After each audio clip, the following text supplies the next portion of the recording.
নমস্কাৰ বন্ধু বান্ধৱীসকল, স্বাগতম জনাইছোঁ আমাৰ ইউটিউব চেনেল ডিটেক অনলাইন। আৰু আপোনালোকে ইয়াতে দেখিছে শীঘ্ৰে ৯,১৭০টা পদ ওলাব অসম আৰক্ষীত। স্বচ্ছতাৰ এই পদসমূহত চাকৰি দিয়াৰ নিৰ্দেশ মুখ্যমন্ত্ৰী। অৰ্থাৎ যোৱাকালি আমাৰ অসমৰ মুখ্যমন্ত্ৰী আৰু অসম পুলিচৰ যি ৰিক্ৰুইটমেণ্ট বিভাগ আছিলে তাৰ এখন বৈঠক হৈছিলে আৰু সেই বৈঠকতে এই পদসমূহৰ বিষয়ে আলোচনা কৰা হৈছিলে। আৰু যি আমাৰ অসমৰ মুখ্যমন্ত্ৰী আছে তেওঁৰ অফিচিয়েল ফেচবুক পেজত তেওঁ এই বৈঠকত কি আলোচনা হৈছিলে তাৰ ওপৰত এটা টুইট কৰিছে। সেই টুইটটো মই আপোনালোকক দেখুৱাই দিম আৰু তাৰ আগতে আপোনালোকক সেই বৈঠকৰ কিছু দৃশ্য আপোনালোকক মই দেখুৱাই দিছোঁ। ইয়াতে আপোনালোকে দেখিছে সেই যি বৈঠক হৈছিলে তাৰ দুখনমান ফটো আপোনালোকক মই দেখুৱাই দিছোঁ। আৰু যদি আপোনালোকে এতিয়ালৈকে আমাৰ চেনেলটো ছাবস্ক্ৰাইব কৰা নাই, চেনেলটো ছাবস্ক্ৰাইব কৰি ল'ব আৰু ওচৰত থকা বেল আইকনটো প্ৰেছ কৰিব।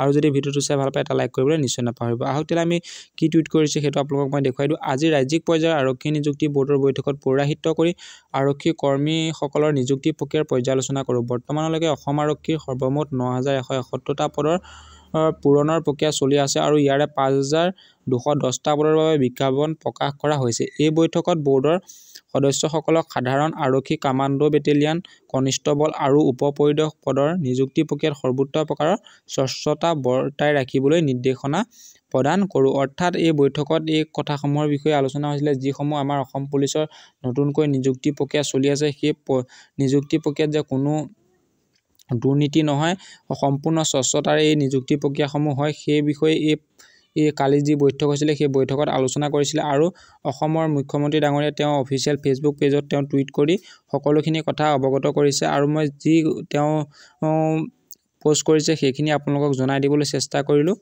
আৰু আপোনালোকে যদি ভিডিঅ'টো চাই ভাল পাইছে ভিডিঅ'টো এটা লাইক কৰিব, তলত এটা কমেণ্ট কৰিব আৰু চেনেলটো ছাবস্ক্ৰাইব কৰি ৰাখিবলৈ নিশ্চয় নাপাহৰিব, কিয়নো অসম পুলিচৰ সকলো ধৰণৰ আপডেট আমাৰ চেনেলত আহি থাকিব। তেতিয়াহ'লে আজিলৈ ভিডিঅ'টো ইমানেই। ধন্যবাদ। জয় অসম, জয় হিন্দ।